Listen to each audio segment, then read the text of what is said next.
खबर सामने आ रही। तो जो बाढ़ में लापता है, जो लोग 103 उनको तलाशा जा रहा है। तो आसमानी आफत ने देखिए कैसे लोगों की जान ली। 21 लोगों की मौत हो गई अब तक। जो अपडेट है उसमें 21 लोगों की मौत की खबर है, जबकि 103 लोग बाढ़ में लापता हैं, इनको तलाशा जा रहा है। कई हजार लोगों का रेस्क्यू किया गया है, लेकिन लापता 100 लोगों की तलाश जारी है। इसके अलावा देखिए 21 लोगों की मौत की खबर भी आ रही है। सिक्किम में जिस तरह से बादल फटा, उसके बाद बाढ़ ने तबाही मचा दी है, कहर बरपा रही है बाढ़। और अब तक जो है जानकारी मिली है 100 लोग लापता हैं, उनको तलाशा जा रहा है, जबकि कई लोगों की मौत हो गई है। 21 लोगों की मौत की खबर भी सामने आ रही है। सिक्किम में बाढ़ और बारिश के बाद हालात अभी भी काबू में नहीं आए हैं। 100 से ज़्यादा लोग हैं जिनकी तलाश अभी भी जारी है। तीस्ता नदी का जलस्तर बढ़ने के बाद यह हादसा हुआ। इस बीच आपको यह भी बता दें कि 100 लोगों में 22 सेना के जवान भी हैं जो लापता हैं और उनकी तलाश के लिए अब ट्रैकर्स का इस्तेमाल किया जा रहा है। आपको बता दें कि सिक्किम में जहां 21 लोगों की मौत हो चुकी है, तो वहीं हादसे वाले दिन जिस तरह से सेना का कैंप इस बाढ़ की चपेट में आ गया था, उसके बाद से ही 22 जवान लापता है जिनकी तलाश की जा रही है। इस बीच आपको ये बता दें कि सिक्किम में दरअसल ग्लेशियर अचानक ढहा, उसके बाद तीस्ता नदी का जलस्तर बढ़ा और बाढ़ की चपेट में एक बड़ा इलाका आ गया। इस बाढ़ और बारिश की वजह से करीब 30 से 35 हजार लोग प्रभावित हुए हैं। और हमारे सहयोगी वैभव हमारे साथ जुड़ चुके हैं। वैभव, आप वहां पर मौजूद हैं फिलहाल, क्या कुछ किस तरह से ऑपरेशन जारी है, कैसे वहां पर लोगों का रेस्क्यू किया जा रहा है? बिल्कुल, सबसे बड़ी मुश्किल यही है कि बाढ़, बारिश और तीस्ता नदी के बढ़े जलस्तर के बाद कनेक्टिविटी, सिक्किम को जो रास्ते जोड़ते थे वो पूरी तरह से डैमेज हो चुके हैं। ऐसे में वहां पर राहत का तत्काल पहुंचना थोड़ा सा चुनौतीपूर्ण जरूर है, लेकिन इन तमाम चुनौतियों के बीच भी एनडीआरएफ और सेना के जवान लगातार रेस्क्यू ऑपरेशन में लगे हुए हैं। 22 सैनिक ऐसे हैं जो अभी भी लापता हैं, जिनको लेकर कोई खोज खबर सामने नहीं आई हो, और साथ ही ये कुल लापता लोगों का आंकड़ा 103 के पार है। यानी कि सबसे अहम यह है 21 लोगों के शव तक बरामद किए जा चुके हैं। 103 लोग अभी भी लापता हैं, जिनको लेकर वृहद रेस्क्यू ऑपरेशन सिक्किम में चलाया जा रहा है। और साथ ही प्रधानमंत्री ने भी सिक्किम के मुख्यमंत्री से बातचीत करके यह आश्वासन दिया है कि केंद्र की तरफ से भी उनको हर एक मदद जो है वो उन तक पहुंचाई जाएगी। लेकिन अब सबसे बड़ी चुनौती यही है कि लगातार मौसम जो है वो भी सिक्किम के अंदर बारिश वाला है, रुक रुक कर बारिश हो रही है।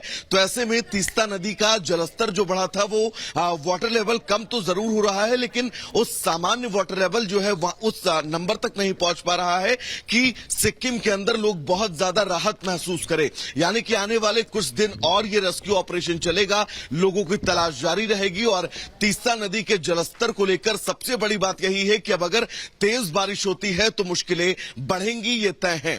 ऐसे में अब अगर बारिश होती है तो रेस्क्यू ऑपरेशन में भी तमाम बिल्कुल वैभव, मुश्किलें बढ़ेंगी, क्योंकि अगर बारिश होती है तो जो रेस्क्यू किया जा रहा है, लापता लोग हैं, उनके लिए उनको तलाश पाना थोड़ा मुश्किल होगा। लेकिन इस आसमानी आफत ने पूरे सिक्किम में कहर बरपा दिया है। 21 लोगों की मौत हो गई है। अब बर्बादी के जो निशान दिख रहे हैं, उसे देखकर इसकी भयावहता का आप अंदाजा लगा सकते हैं। एक रिपोर्ट आपको दिखाकर इसके बाद समझिए क्या कहर बरपाया है सिक्किम में आसमानी आफत ने।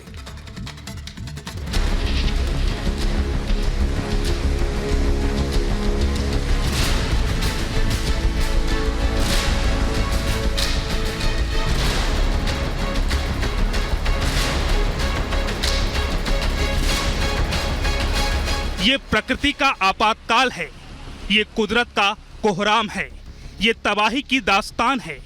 मंजर ऐसा कि रूह कांप जाए, बर्बादी के निशान ऐसे कि देखकर हर इंसान सिहर जाए।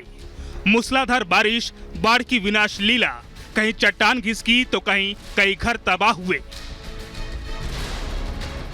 बादल फटने के बाद से हाहाकार और चारों ओर तबाही के मंजर।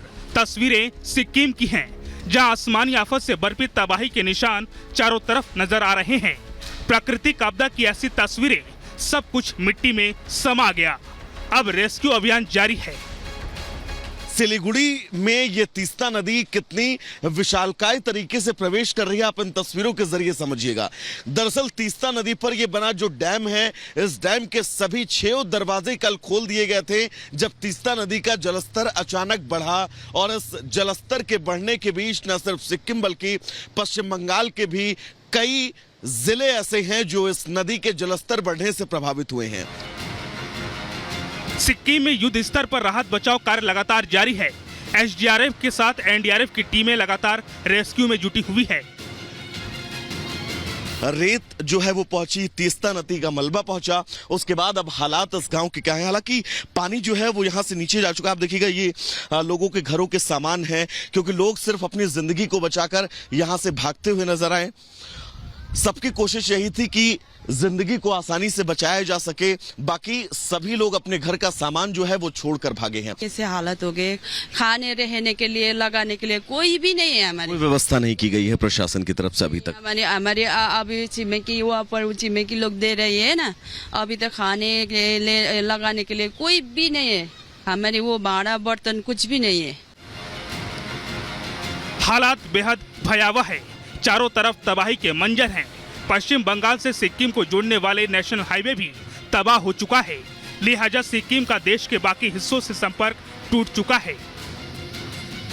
दरअसल ये NH10 है, ये वेस्ट बंगाल को सिक्किम से जोड़ने वाला रास्ता है और इस रास्ते की तस्वीर आप देखिएगा, ये रास्ता अब पूरी तरह से खत्म हो चुका है। दरअसल ये तीस्ता नदी का जब जलस्तर कल बढ़ा तो अपने साथ इस पूरे रास्ते को भी लेकर गया, क्योंकि आप देखिएगा इस सड़क का जो बेस स्ट्रक्चर है वो बेस स्ट्रक्चर पूरी तरह से आपको खाली नजर आ रहा होगा। आसमानी आफत की विनाश लीला जारी है और जारी है तबाही के इस मंजर से निपटने की कोशिश। केंद्र भी हालातों पर नजर बनाए हुए हैं। खुद पीएम ने सिक्किम के सीएम प्रेम सिंह तमंग से हालातों की जानकारी ली और हर संभव मदद का आश्वासन दिया। Bureau report, Republic Bharat.